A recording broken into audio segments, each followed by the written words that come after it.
Pwede naman i-cancel kung hindi papasawala, no? Opo, ano ko lang naman po, ini-appraise ko. Oo.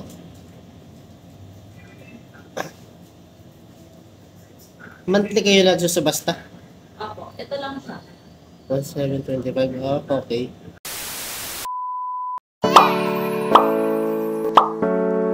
What is that?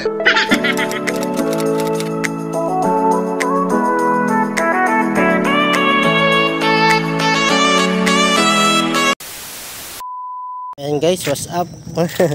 O yan guys, what's up? Punta na po ako ngayon sa bayan at titingnan po natin kung talagang legit yung nabili nating 18K Saudi gold na gold earrings. Tinanggal ko na dito sa tenga ko guys at nakalagay na dito sa maliit na plastic, sa kanyang plastic mismo.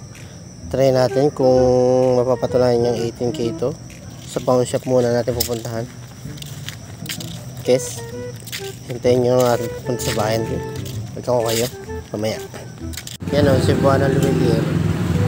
Katapat na natin. Yan guys, samahan nyo ako at titingnan natin kung talagang tunay na 18K gold yung ating nabili. At gagamit na tayo dito ng special technique, yung black screen, para hindi nila halata na tayo nag-video. Yan, samahan nyo ako guys.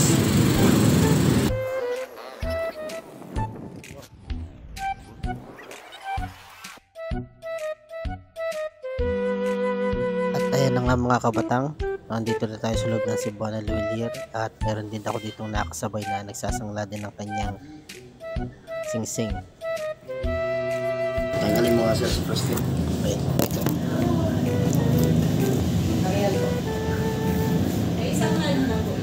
Hindi po. At ito nga pala mga kabatang yung teller nung araw na yun, ang ganda niya at siya rin yung nag-appraise ng ating ikaw. At napatunayan nga na talagang 18K Saudi gold yung ating hikaw. Eh dito guys, inip na inip ako kasi ang tagal nga niya mag-appraise. Yung pala talaga kapag nag-appraise ka ng gold ay talagang pinakaskas ng husto para malaman kung legit ba or hindi. Tapos saka pa siya lalagyan ng formula para makita kung talagang tunay na ginto nga yung ating sinasangla. At yun, okay naman, patunayan naman na talagang tunay na 18K Saudi gold yung ating gold. Ano ba kayo record, sir? Wala kayong transaction sa Cebuana Enterprises? Wala.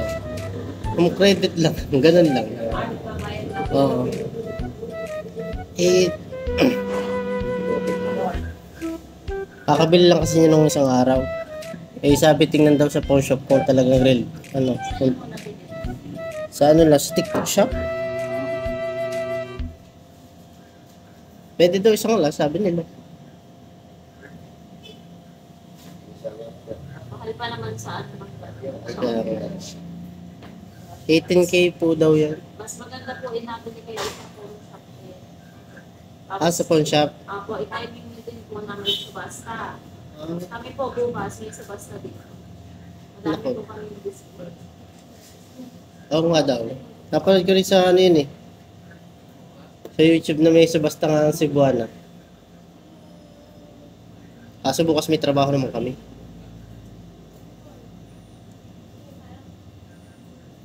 Ano pong shop mismo sa TikTok? Anong pangalan?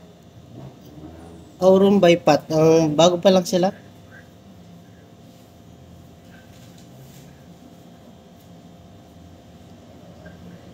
Sabi kasi nila doon, lahat daw po ng kanilang item, 18K daw.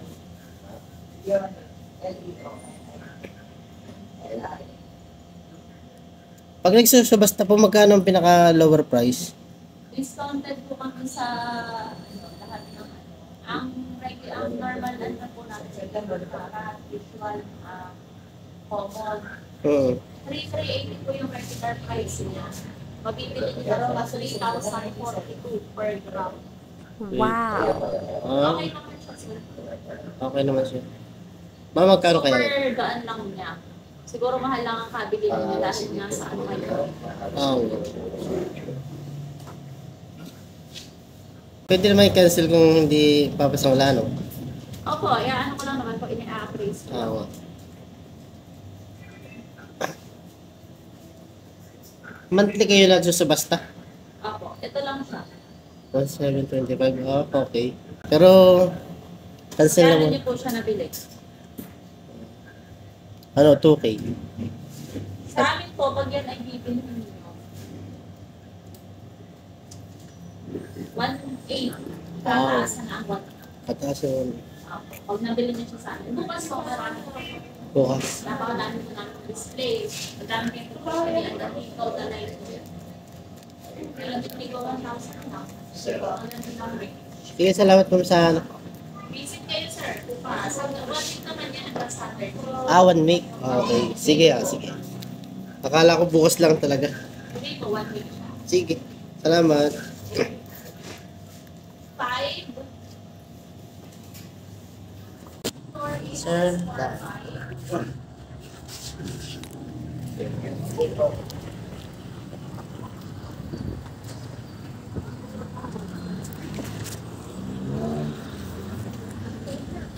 ayan guys, napatunayan na talagang tunay na 18K itong ating napili.